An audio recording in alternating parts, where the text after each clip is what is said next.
Live from Waterford and Dungarvan, this is Waterford at 1 News.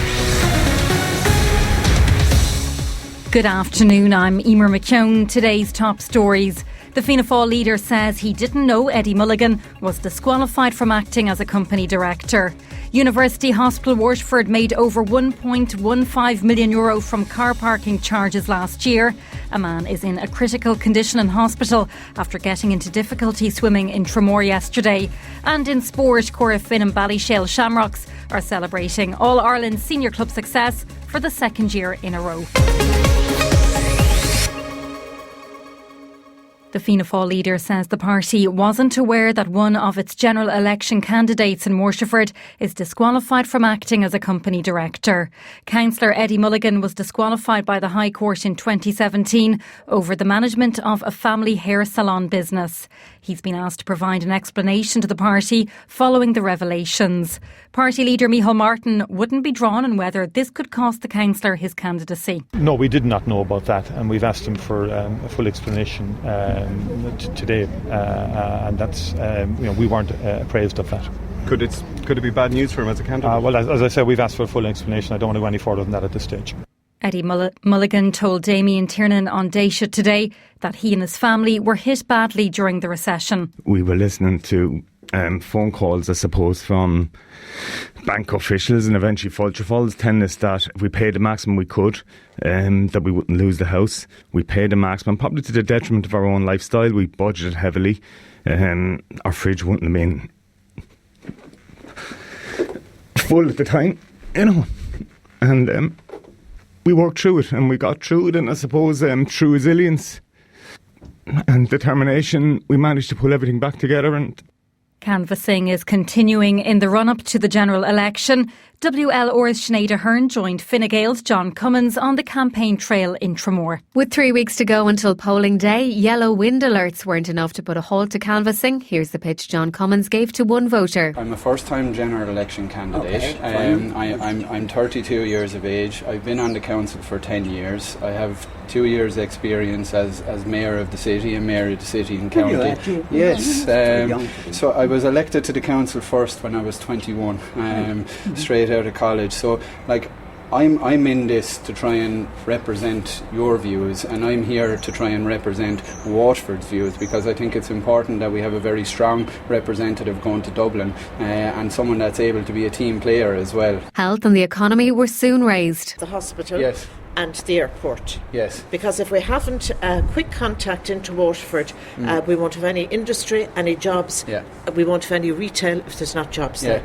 I've been on the board of the airport for 5 years previous, up to May with the last local election. So we made a decision there about 2 years ago as a board that we weren't going to go after another smaller airline, that we were going to work on expanding the runway. So we have all the money in place. The CPOs have commenced on it and planning permission this week, and Michael Welsh, in answer to a question that I asked 2 weeks ago at the council meeting, said that they'll be starting in June in terms of on the ground. So that is a big positive with a view to spring 2021 schedule of flights.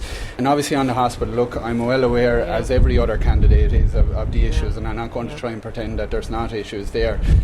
But in terms of capital investment, we have made a lot of investment in terms of the Dunmore wing, the mortuary, the primary care centres in Waterford and Dungarvan, and St Patrick's is going to be very important in terms of freeing up bed capacity, because that's obviously an issue in terms of step-down facilities for people in the acute setting. Pensions were the issue for this retired gentleman. He wanted to know why there wasn't an increase in the last budget.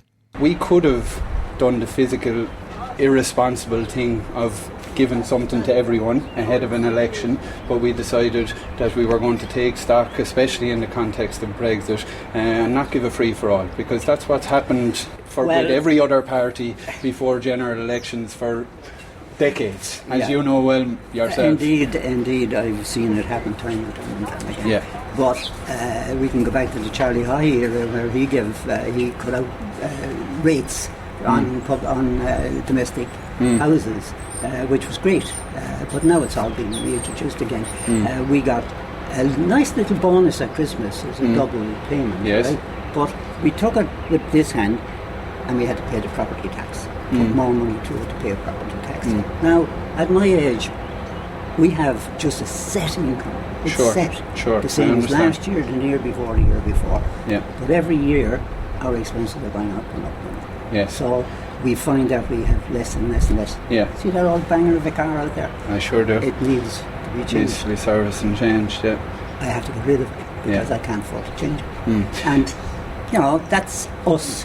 But having said that, we are not the worst off people in the world. The man also had some advice for Councillor Cummins when he asked for his vote. I would appreciate your support on the 8th of February. Well, I shall certainly look at it. Yes. Now that I've talked to you. You're at the right age to be getting in there, but don't lose the run of yourself when you go in there. Stick to your principles. Absolutely. Too many people go in there and their principles are chucked out the window because they get involved with the other guys, the guys who put their arm around the shoulder and say, listen, sunshine, well, forget about all your grandiose ideas. Just do what you're told. Well, I can tell you that's not me because I'm a teacher, I suppose, by trade. That's what I went to university to train at. I've taken unpaid leave in order to run the campaign, and I work part-time as a teacher in order to fulfil my council duties. If I was teaching full-time, I'd be on more money than what I am as a part-time teacher and a councillor. So I'm in it, as I said, to represent people like you. So I'd appreciate the support. It was an interesting canvass overall. The Fine Gael politician was bitten on the back of the leg by a dog as he tried to leave one house. However, he played it down. Yeah, you saw earlier on I got a bit of a nick from a dog there, but we won't leave that stop us. University Hospital Waterford made over €1.15 million from car parking charges last year. According to the Irish Independent, the HSC collected almost €12 million from hospital car parks across the country in 2019. UHW was the third top earner in the country. Cork University Hospital made the most, with University Hospital Galway in second place. Parking fees at Dublin hospitals were the highest, with the Mater charging €15 per day. These people at UHW had mixed views on the cost of parking at the hospital. He was here last year for 4 weeks and I actually didn't park here. I parked over Tesco or somewhere else and walked over. You couldn't. It's too much for people to have to pay when there's people in for a long term. Do you know? That's sort of, look, it's handy to have the parking. Look, it's only €4 for 4 hours. When you have to visit someone, it isn't much to pay. The wife's been in like for the last couple of weeks. I'm down every day, sometimes twice a day. At the end of the week, like, it's a lot of money. I'm only a pensioner, like, you know. No, I don't mind the €4, but it's when you're in there longer and it's going up and it's going up, so I'm looking now at €4. A man's in a critical condition in University Hospital Waterford after getting into difficulty swimming in Tramore yesterday. The 51-year-old was recovered from the water by Tramore RNLI near the Gillamine at around 1:15 p.m. He had gotten into difficulty about 100 metres from the swimming spot. The man was rushed to University Hospital Waterford by ambulance, where his condition is described as critical. WLR Sport. Very good afternoon, I'm Gavin. Whelan. Gaelic Games first in Currafin and Ballyhale Shamrocks are celebrating All-Ireland Senior Club success for the second year in a row. Ballyhale won their 8th Senior All-Ireland as Henry Shefflin's side held off the challenge of Tipperary's Borsallee by 18 points to 15, and it was an unprecedented 3 All-Ireland titles in a row for Currafin in the football. The Galway Kingpins were 112 to 7-point winners after extra time against Down's first-time finalists Kilcoo. Conor Cunningham scored the decisive goal in extra time to seal a third straight All-Ireland title for Kevin O'Brien's side. Forward Ian Burke says the winning feeling never gets old. Yeah, I don't know, would you ever get used to something like that? It's something that we could never believe would have happened, and the way that we kind of went about doing it and, you know, going to extra time in that today was a testament to lads. I see them walking into the dressing room there, and I mean, it's a huge testament to them, management team and the whole panel of players. I mean, there was lads coming off the bench there who hadn't really played all year but are huge players for us, and, you know, credit must go to them guys for, you know, seeing us over the line today. Some achievement indeed. Soccer next. Bournemouth manager Eddie Howe has called on everyone involved with the club to come together as they fight a Premier League relegation battle. The South Coast side are 3 points from safety going into tomorrow's clash with Brighton. Howe says they need to ignore anyone saying they're not good enough. With our supporters, with everyone connected with the club that wants us to do well, that's what we have to really focus on now, and turn all our energies against the world outside. We have to become very internal, I think, and use all the negativity around us as in a positive way to show that we are still fighting and we can do it. West Brom can go 4 points clear at the top of the English Championship table with victory over Stoke City this evening. Kick-off at the Hawthorns this evening is at 8. England head coach Eddie Jones has named 8 uncapped players in his 34-man squad for the upcoming Six Nations campaign. Meanwhile, Saracens have confirmed Billy Vanapola suffered a broken arm in their Rugby Union Champions Cup victory over Racing 92. He'll see a consultant to determine the full extent of the injury.